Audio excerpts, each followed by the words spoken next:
Love is not about somebody, it's the way you are within yourself. But we hold different relationships. Every relationship, it's a different kind of transaction, isn't it? And if you do not know what is the purpose of the transaction and the nature of this transaction, you will obviously mess it up. Love is a certain way to be. Relationship is a transaction. Transaction has to go by the laws of the transaction. If you try to push it beyond that, it'll break.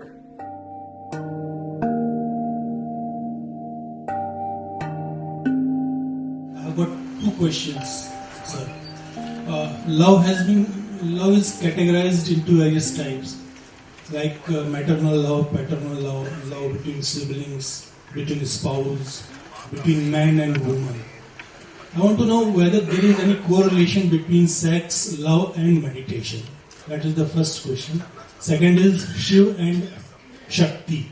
Shakti is energy and energy is matter. Can we say it is consciousness, if we can translate it into English, consciousness and matter? Second question, no. It's a complete…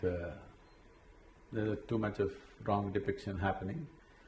I don't know if we have the time to look at that, because that's a certain dimension of life which has to be looked at in a certain way. For the first one, there is… see, I think we've already gone through this.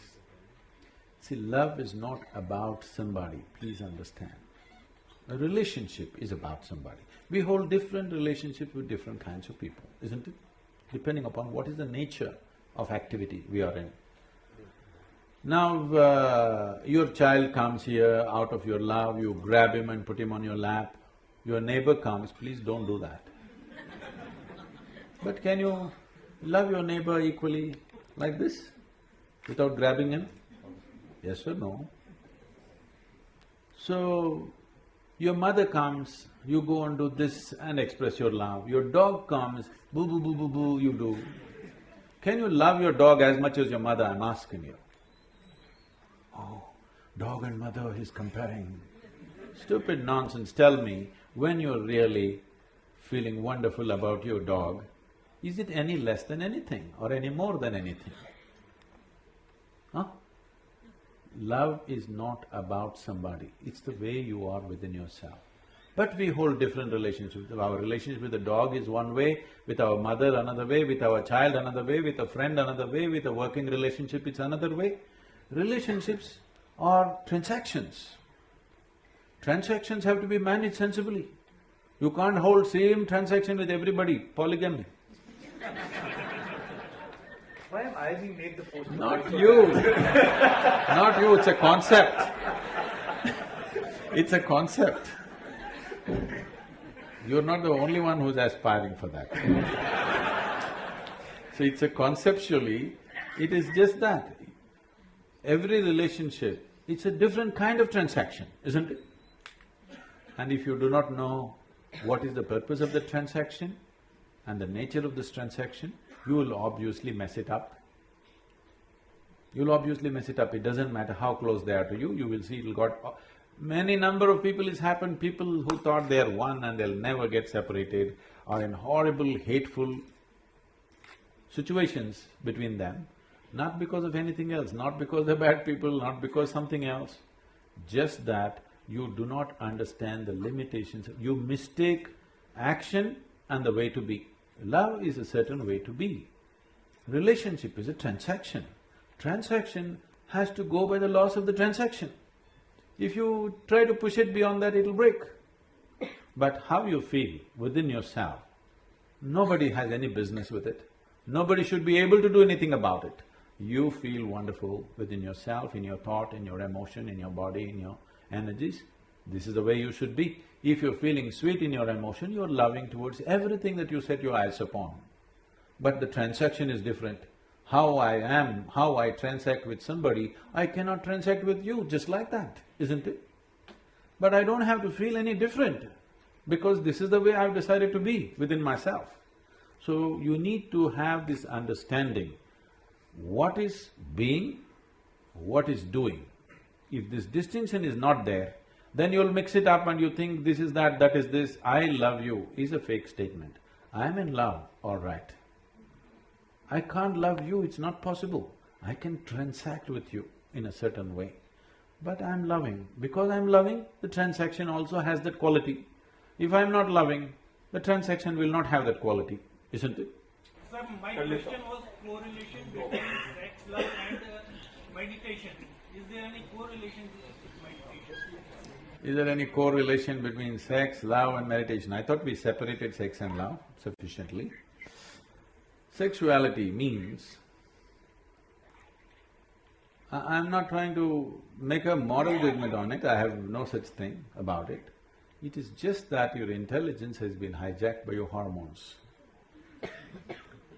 When you're 10 years of age, you looked at this boy or this girl, they were just human beings. Suddenly you became 12, 14, you look at them, suddenly small changes in the shape of the body are looking like a whole universe all of a sudden. Yes or no? Why? Because you have been chemically poisoned from internally. This is nature's trick of somehow seeing that you reproduce. Don't think nature is interested when whether you love somebody or you don't love somebody. Nature is interested that you reproduce, because otherwise the species will end. All this drama around it needs to happen because if you simply go for reproduction, you feel like an animal. Having evolved beyond that, somehow you feel uncomfortable. So you want to add all these songs, what are the dialogues? Sing one song from… You have to do all this to make you feel like it's something else, it's not about this. But no, sexuality is just that hormonally driven. Is it good, bad? There is no such judgment, it's not for you to judge it's good or bad. The question is for you personally, how strong a force is it within you? Do you want to dedicate your life for that or no? That's something that you have to take a call. How is it connected to meditation? The word meditation in English language doesn't mean anything, actually. That's why everybody uses it. If you close your eyes and sit, in English they will say you're meditating. With eyes closed you can do many things. You can do japa, tapa, dharana, dhyana, samadhi, shunya, any number of things. Or you might have just mastered the art of sleeping in vertical postures. Who knows what you're doing with your eyes closed? Different things you can do. So, if we assume that meditation means dhyan, again the word dhyan is being used too loosely, it is not specific in today's usage, but it has a specific meaning. It means that if you sit here, your body is here, your mind is there, what is you is somewhere else. That means these three identities are separate in your experience. Once these three things are separate, then where is the question of asking the process of the body, the process of the mind, what has it got to do with this? Is there a correlation? No, there isn't. Now, oh, so if I meditate I can't have sex, if I have sex I can't meditate. That's not the thing. Meditation is not an act, it's a quality. If you cultivate your body, mind, energy and emotion to a certain level of maturity, you become meditative. It is like the fragrance of a flower. If the flower has blossomed, there is fragrance. If a flower doesn't blossom, you can spray something and go, but it'll not be the same. There's a difference between what exudes from within you and what you put on from outside. There's a big, huge difference. It's a question of life and death. The difference is between life and death. You can even make a dead body smell good if you spray something, but that's different. Exuding a certain fragrance is completely different. So meditation is a quality. Its meditativeness is a quality, not an act. If I do this, is it meditation? No. If I do that, is it meditation? No. If I do that, is it meditation? Yes. This meditation, yes. I think this will put you in the right perspective. It once happened, this was a Sufi master called Ibrahim. Ibrahim gathered a few people in his place and he was trying to train people. One evening, two of his disciples meet and they're frustrated, and one guy says, "Hey, I want to smoke, but I don't know what the master will say." The other guy says, "Even I want to smoke." Then why don't we ask him? They decide. They decide to ask him separately. Next day evening, one guy is sitting there in the garden frustrated, another guy comes smoking.